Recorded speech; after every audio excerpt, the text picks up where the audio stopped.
All right, ladies and gentlemen, it is your favorite dark sorcerer here.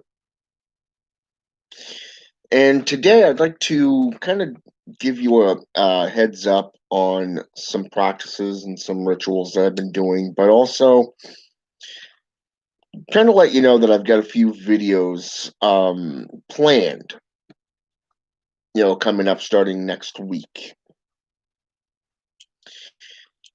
And they're going to be surrounding necromancy and chiromancy. Okay. Now, one of the things that I've been noticing throughout my studies and my practices is the journey to which led me into Proto-Germanic, Swedish, Baltic, Slavic, and then into Voodoo and other traditions of African Caribbean practices. I've ended up going through Haitian Voodoo and Santeria, Palo Monte, and now currently I'm back into Palo Mayumbi. Okay. Now, what's interesting here is anybody who's into necromantic practices knows that there are three types of spirits. You have the wanderers, you have the dead, and then you have what is known as the undead or restless spirits. Now, the restless spirits are the ones that I've been seeking out from the major to the minor. Okay. Now, what do I mean by major and minor? Well, in just about every tradition, from the gods to the Loa to the demonic hierarchies, you have those in power. Those are the ones that are the gods, the rulers. Okay, think of if you're into Voodoo, think of Papa Legba. Let's go with the Loa Papa Legba. Okay, he is the gatekeeper. Okay, and he can introduce you to other realms, other types of spirits. Okay, but when we're talking dead, death, the underworld, look at Baron Samedi or Dambella. Okay, Papa Nabo, even Papa Gedi. Okay, Baron Samedi basically is the Loa that rules the dead. Okay, whereas Papa Gedi would be a follower. He was put in power by Baron Samedi. Okay, so therefore, unlike the mainstream Loa, the who are more like the first class, if you wish, of the Loa themselves, would be have their own temples and individual rooms within the peristyle. Now, the Gedi family, which is ruled by Papa Gedi, would be just outside the temple. Okay, and is considered to be the third level type or third class, okay, of Loa. And this is because they are not from a ancestral line. They're more like, say, um, a mixed philosophy, a mixed family type of Loa, okay, that is non ancestral. Okay, so these spirits would be able to these Loa would be able to help you and to guide you further into all the underworld type spiritual connections. Now, one of the things that I've noticed is that there are different classifications of spirits that can guide you. Most recently, I purchased a book called Pedo Mayumbi, and it deals with all the rituals and the rites and stuff like that. And it looked interesting. I've been kind of hesitant on getting it, but I'm glad I did because I ended up right in the introduction, second paragraph. Okay. And this is the book right here. Okay. I'm going to go back to the first page here,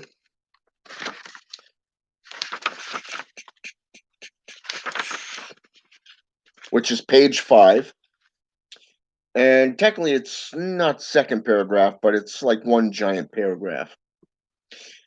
And it's, let's see, 1, 2, 3, 4, 5, 6, 8, 9, 10.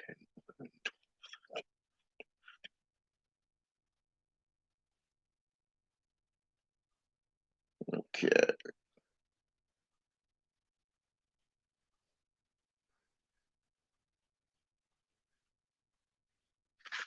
About 20 lines down from the top. Dead center, a little bit more than dead center to be precise. I'd say probably about 52% towards the right, has the term restless spirits. Okay. Now, I found that interesting because a lot of these traditions, such as Palo Monte, Complete Book of Voodoo, Haitian Voodoo, Santeria, okay, down to mainstream African Caribbean traditions. And yes, I actually have a bag with me today. It's over on my right, just full of books.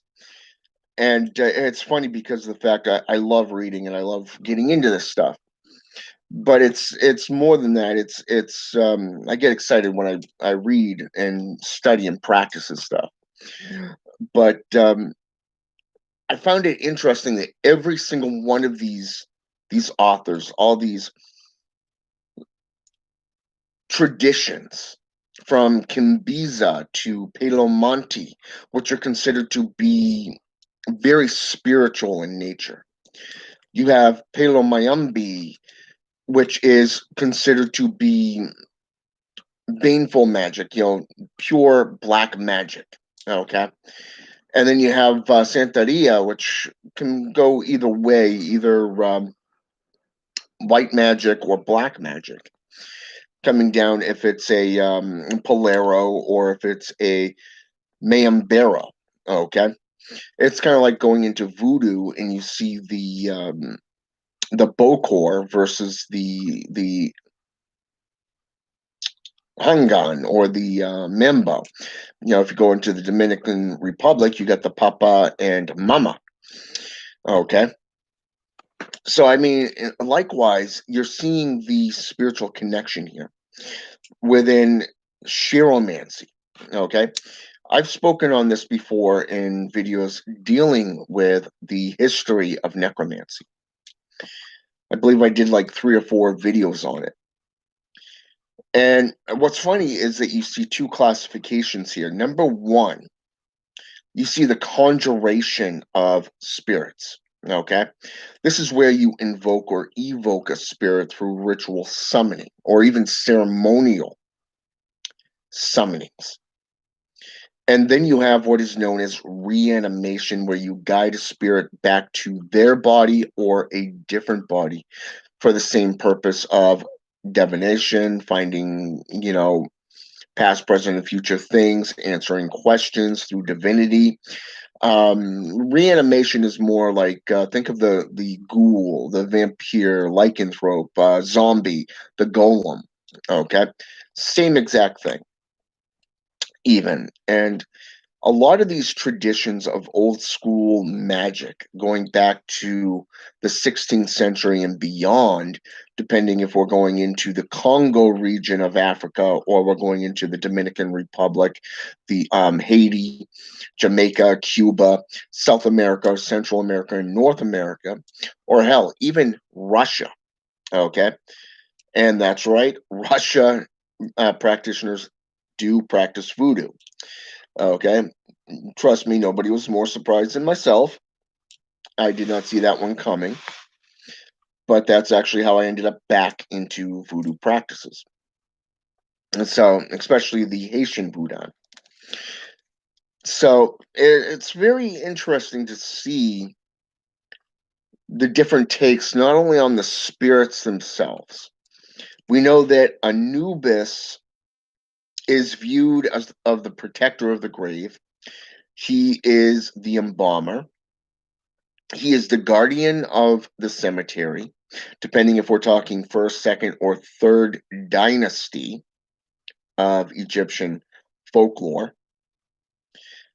You go into other aspects, and you've got Bastet, who is the guardian of, who is the ruler of cats, and the cats are the rulers or guardians of the underworld.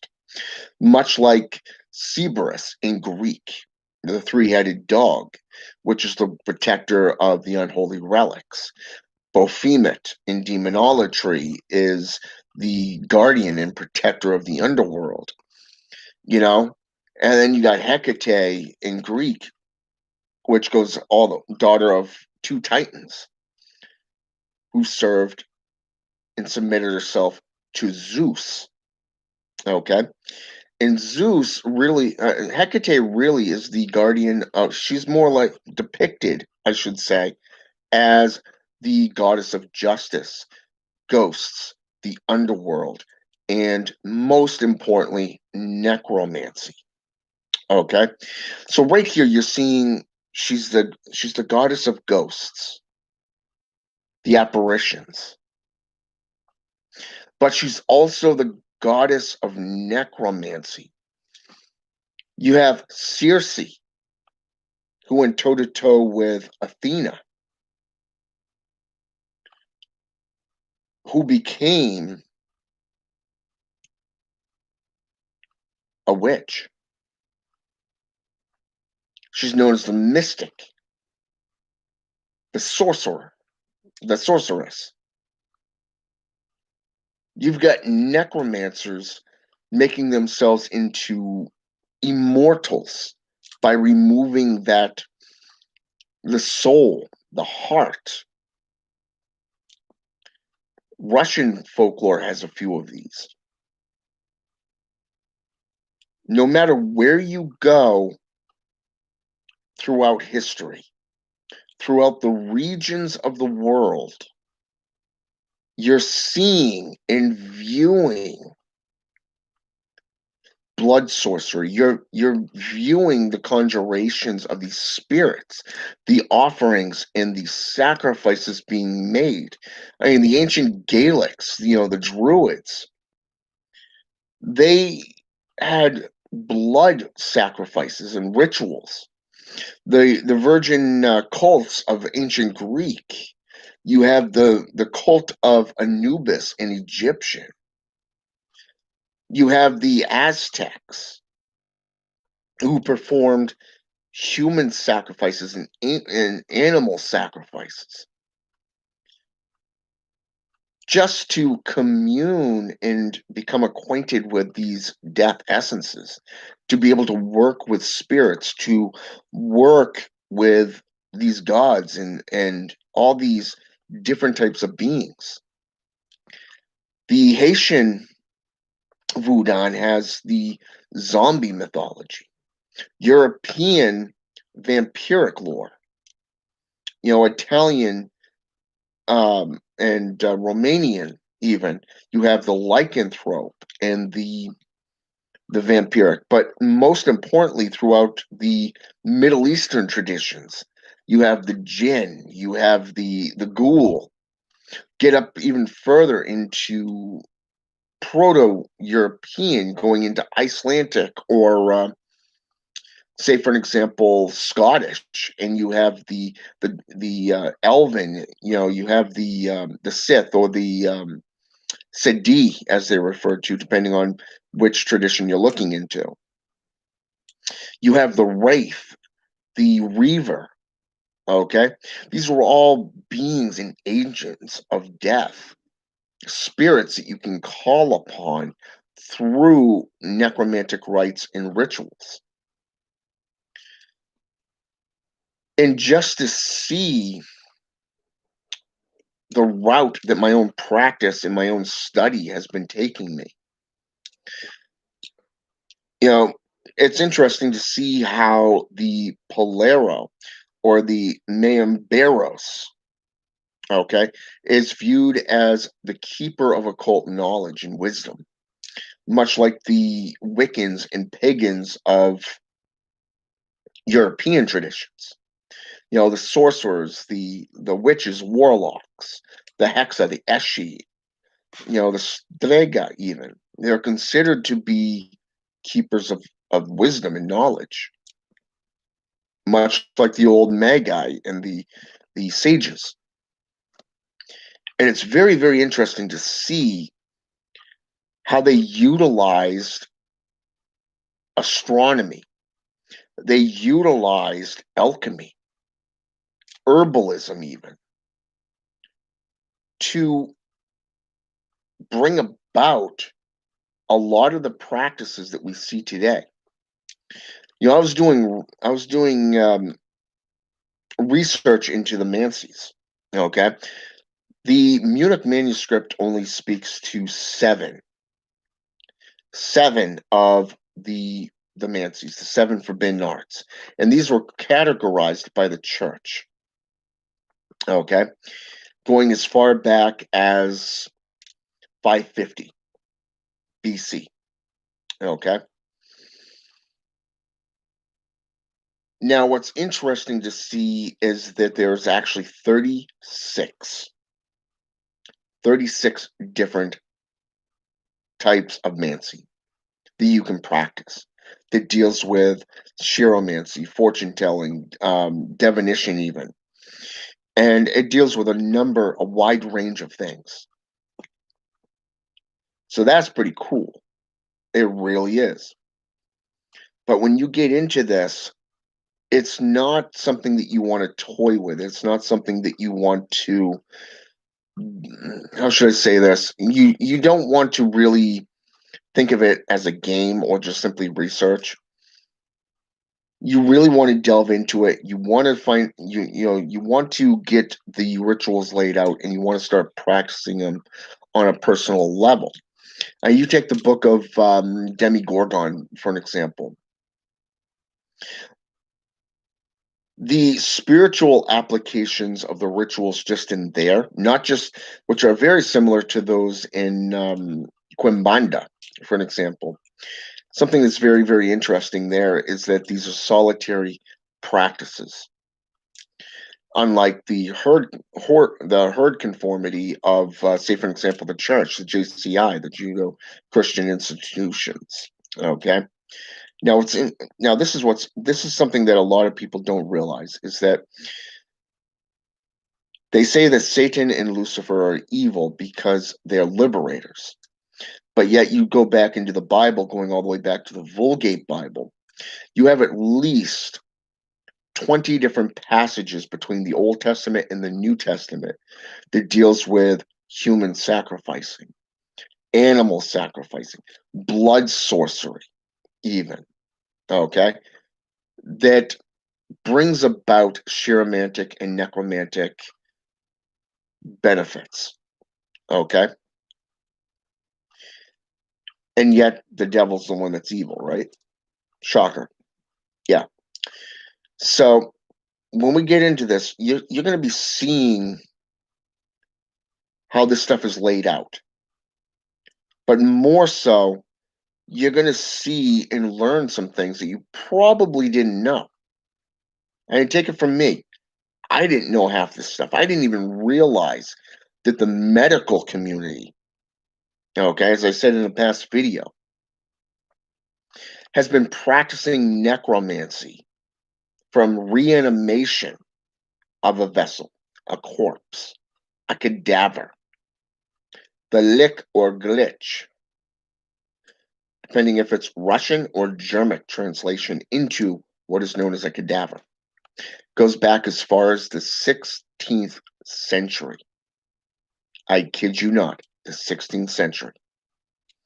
And I'm going to be showing you some of this stuff. But I'm also going to be talking about the history and the mythology, not just the works where I've gone into and delved into these rites and these rituals. I'm going to show you the books. I'm going to be showing you the pages. Okay?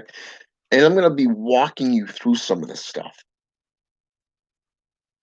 I've been practicing necromancy now full time since January of this year.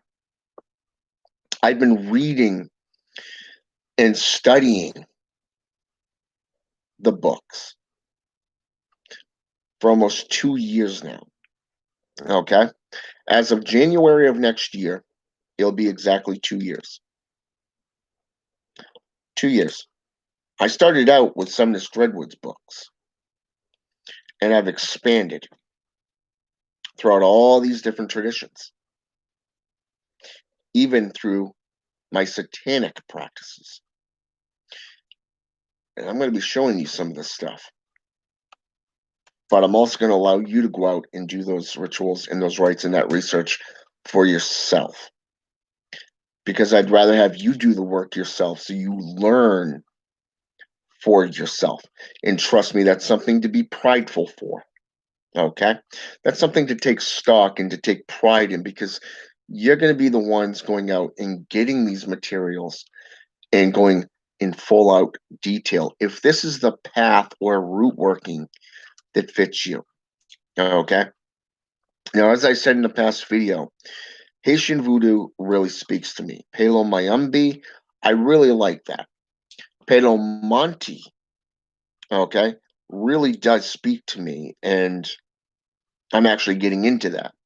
Not just back into the Santeria aspects, which I haven't practiced in about 7 years until recently. So this is stuff that I'm going right back into, and I've recently gotten into voodoo, okay, as well, because of that Haitian voodoo aspect. I really like it. I like how the rituals come about, but more so when you're working with demonolatry and necromantic practices through Satanism and demonolatry, you really want to understand the overall basis. The rites are powerful. They are magnificent. Okay?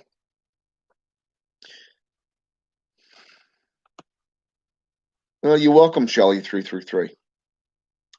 I'm glad you like what I put forth. So, with that said, I'm going to wrap up this video. And my next video, I'm going to begin on the educational aspects of black magic, sorcery, and necromancy, and the spiritual aspects. I'm going to go through everything that I've studied and practiced over the last year, okay? And kind of just break it down for you so that you can see it. And that's going to be starting on my next video. All right? Have a good day. And until next time, enjoy.